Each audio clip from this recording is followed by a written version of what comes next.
Hi all, ಎಲ್ಲರಿಗೂ ನಮಸ್ಕಾರ. ತಮ್ಮೆಲ್ಲರಿಗೂ ದಿಯಾ ಭಾವನಾ ಯೂಟ್ಯೂಬ್ ಚಾನಲ್ಗೆ ಸ್ವಾಗತ. ಇವತ್ತು ನಾನು ಕರ್ನಾಟಕ ಸ್ಪೆಷಲ್ ಆದಂತಹ ಬಸ್ಸಾರು ಹಾಗೆ ಬಸ್ಸಾರಿನ ಪಲ್ಯನ ಹೇಗೆ ಮಾಡೋದು ತೋರಿಸ್ಕೊಡ್ತಾ ಇದ್ದೀನಿ. ಇದು ಸಬ್ಬಸಿಗೆ ಸೊಪ್ಪಿನ ಬಸ್ಸಾರಾಗಿದೆ.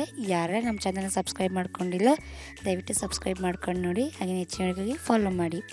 ನಾನು ಇಲ್ಲಿ 2 ಕಟ್ಟು ಸಬ್ಬಸಿಗೆ ಸೊಪ್ಪು ಹಾಗೆ ಮಿಕ್ಸ್ ಕಾಳುಗಳನ್ನ ತೊಗೊಂಡಿದ್ದೀನಿ. ತೊಗರಿಬೇಳೆ, ಹೆಸರು ಕಾಳು, ಹಲಸಂದೆ ಕಾಳು ಹಾಗೆ ಅವರೆಬೇಳೆನ ತೊಗೊಂಡಿದ್ದೀನಿ. ನಿಮಗೆ ಬೇಕು ಅಂದರೆ ಬರೀ ತೊಗರಿಬೇಳೆ ಕೂಡ ಮಾಡ್ಕೋಬೋದು. ಕಾಳುಗಳನ್ನು 1-2 ಸಲ ಚೆನ್ನಾಗಿ ತೊಳ್ಕೊಂಡು ಎತ್ತಿಡ್ಕೊಳ್ತಾ ಇದ್ದೀನಿ. ಈಗ ತೊಳೆದಿರೋಂಥ ಕಾಳುಗಳನ್ನು ಸೊಪ್ಪಿನ ಜೊತೆಗೆ ಸೇರಿಸ್ಕೊಂಡು ಮಿಕ್ಸ್ ಮಾಡ್ಕೊಳ್ಳಿ. ಹಾಗೆ ಕಾಳು ಸೊಪ್ಪು ಮುಳುಗೋ ಹಾಗೆ ನೀರನ್ನ ಕೂಡ ಸೇರಿಸ್ಕೋಬೇಕು. ನಿಮಗೆ ಕಟ್ಟು ಹೆಚ್ಚಿಗೆ ಬೇಕಿದ್ದಲ್ಲಿ ಹೆಚ್ಚು ನೀರು ಹಾಕ್ಕೋಬೋದು.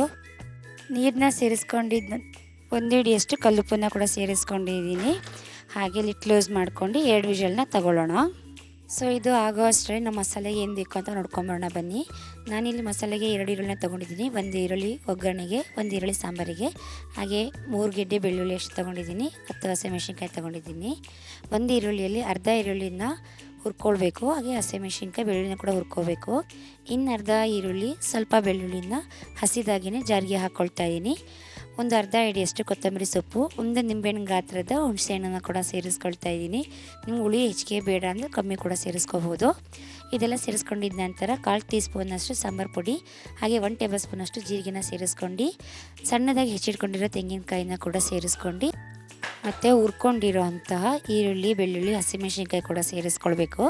ಇದನ್ನೆಲ್ಲ ಸೇರಿಸ್ಕೊಂಡಿದ್ದ ನಂತರ ಪಕ್ಕಕ್ಕೆ ಎತ್ತಿಟ್ಕೊಳ್ಳೋಣ. ಇಲ್ಲಿ ಸೊಪ್ಪು ಕಾಳು ಕೂಡ ಬೆಂದಿದೆ. ಇದರಲ್ಲಿ ಅರ್ಧ ಸೌಟಷ್ಟು ಸೊಪ್ಪು ಮತ್ತು ಬೇಳೆನ ನಾನು ಮಿಕ್ಸಿ ಜಾರ್ಗೆ ಸೇರಿಸ್ಕೊಳ್ತಾ ಇದ್ದೀನಿ.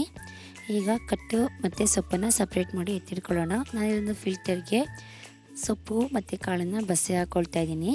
ಕಟ್ಟು ಸಪ್ರೇಟು, ಸೊಪ್ಪು ಸಪ್ರೇಟ್ನ ಮಾಡ್ಕೊಳ್ಳೋಣ.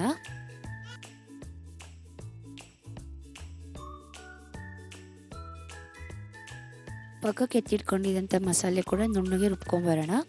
ಮಸಾಲೆ ಕೂಡ ರುಬ್ಬಿದಾಗಿದೆ. ಇಲ್ಲಿ ಅರ್ಧ ಸಾಂಬಾರು ಸೌಟಷ್ಟು ಮಸಾಲೆನ ತೆಗೆದು ನಾನು ಕಾಳಿಗೆ ಸೇರಿಸ್ಕೊಳ್ತಾ ಇದ್ದೀನಿ. ಇನ್ನು ಮಿಕ್ಕಿದೆಲ್ಲ ಮಸಾಲೆನ ಕಟ್ಟಿಲ್ಲೇ ಸೇರಿಸ್ಕೊಂಡೆ ಮಿಕ್ಸ್ ಮಾಡ್ಕೊಳ್ಬೇಕು.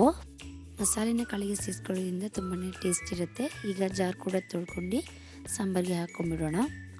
ಇಲ್ಲಿ ಮಸಾಲೆ ಮಿಕ್ಸ್ ಮಾಡಿರೋಂಥ ಕಟ್ಟೆನ ನಾನು 1-2 ಸ್ಪೂನಷ್ಟು ಸೇರಿಸ್ಕೊಂಡು ತೆಂಗಿನಕಾಯಿ ಹಾಲನ್ನ ಸಾಂಬಾರಿಗೆ ಹಿಂಡ್ಕೊಳ್ತಾ ಇದ್ದೀನಿ. ಹಿಂಡ್ಕೊಂಡು ಬಿಟ್ಟಿರೋಂಥ ಕಾಯಿ ಪುಡಿನ ಕಾಳಿಗೆ ಸೇರಿಸ್ಕೊಳ್ತಾ ಇದ್ದೀನಿ.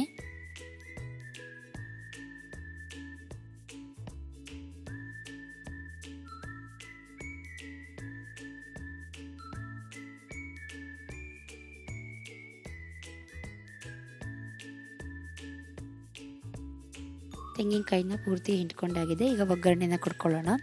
ಒಗ್ಗರಣೆಗೆ ಸ್ವಲ್ಪ ಎಣ್ಣೆ, ಸಾಸಿವೆ, ಕರಿಬೇವು, ಹಾಗೆ ಈರುಳ್ಳಿ, ಹಿಂಗಿನ ಒಗ್ಗರಣೆನ ಕೂಡ ಹಾಕ್ಕೊಂಡು ಸಾಂಬಾರಿಗೆ ಒಗ್ಗರಣೆನ ಮಾಡ್ಕೊಳ್ಳೋಣ. ಹಿಂಗೆ ಹಾಕೋದ್ರಿಂದ ಸಾಂಬಾರು ಟೇಸ್ಟ್ ತುಂಬಾ ಚೆನ್ನಾಗಿ ಬರುತ್ತೆ. ಒಗ್ಗರಣೆ ಕೂಡ ಆಗಿದ್ದಾಯಿತು. ಈಗ ಈ ಒಗ್ಗರಣೆನ ಸಾಂಬಾರಿಗೆ ಸೇರಿಸ್ಕೊಂಡು ಮಿಕ್ಸ್ ಮಾಡ್ಕೊಂಡು ಒಂದೇ ಒಂದು ಕುದಿ ಬರೋ ಹಾಗೆ ಸಾಂಬಾರನ್ನ ಬೇಯಿಸೋದಕ್ಕೆ ಇಟ್ಕೊಳ್ಳೋಣ. ಸಾಂಬಾರು ಕುದಿ ಬರೋ ಅಷ್ಟರಲ್ಲಿ ನಾವು ಇಲ್ಲಿ ಸೊಪ್ಪಿನ ಪಲ್ಯಕ್ಕೆ ಒಗ್ಗರಣೆನ ಹಾಕ್ಕೊಳ್ಳೋಣ. ಸೊಪ್ಪಿನ ಪಲ್ಯಕ್ಕೂ ಕೂಡ ಸ್ವಲ್ಪ ಎಣ್ಣೆ, ಹಾಗೆ ಸಾಸಿವೆ, ಕರಿಬೇವು ಸೊಪ್ಪು, ಈರುಳ್ಳಿ ಇದನ್ನೆಲ್ಲ ಸೇರಿಸ್ಕೊಂಡು ಚೆನ್ನಾಗಿ ಬಾಡಿಸ್ಕೋಬೇಕು. ಬೇಕು ಅಂದರೆ ಒಣಮೆಣಸಿನ್ಕಾಯಿ ಕೂಡ ಸೇರಿಸ್ಕೋಬೋದು. ಸಾಂಬಾರು ಕೂಡ ರೆಡಿಯಾಗಿದ್ದಾಯಿತು. ಸೊಪ್ಪಿನ ಪಲ್ಯ ಕೂಡ ಚೆನ್ನಾಗಿ ಮಿಕ್ಸ್ ಮಾಡ್ಕೊಳ್ಳೋಣ. ಫೈನಲಿ ಇದಾಗಿತ್ತು ನಮ್ಮ ಇವತ್ತಿನ ಅಡುಗೆ, ಸಬ್ಬಸಿಗೆ ಸೊಪ್ಪಿನ ಬಸ್ಸಾರು ಹಾಗೆ ಕಾಳು. ಯಾರಿಗೆಲ್ಲ ಈ ವಿಡಿಯೋ ಇಷ್ಟ ಆಗಿದೆ ದಯವಿಟ್ಟು ಲೈಕ್ ಮಾಡಿ, ಶೇರ್ ಮಾಡಿ, ಹಾಗೆ ಕಮೆಂಟ್ ಮಾಡಿ. ಇನ್ನಷ್ಟು ವಿಡಿಯೋಗಾಗಿ ನಮ್ಮ ಚಾನಲ್ನ ಸಬ್ಸ್ಕ್ರೈಬ್ ಮಾಡ್ಕೊಳ್ಳಿ, ಹಾಗೆ ನಿಮ್ಮ ಫ್ರೆಂಡ್ಸ್ ಆ್ಯಂಡ್ ಫ್ಯಾಮಿಲಿ ಜೊತೆ ಶೇರ್ ಮಾಡ್ಕೊಳ್ಳಿ. ಮುಂದೆ ಸಿಗುವ ಇನ್ನೊಂದು ವಿಡಿಯೋದಲ್ಲಿ, ಅಲ್ಲಿವರೆಗೂ take care, bye bye, thank you for watching. ಮತ್ತೆ ಸಿಗೋಣ ಮುಂದಿನ ವಿಡಿಯೋದಲ್ಲಿ. ಬಾಯ್ ಬಾಯ್.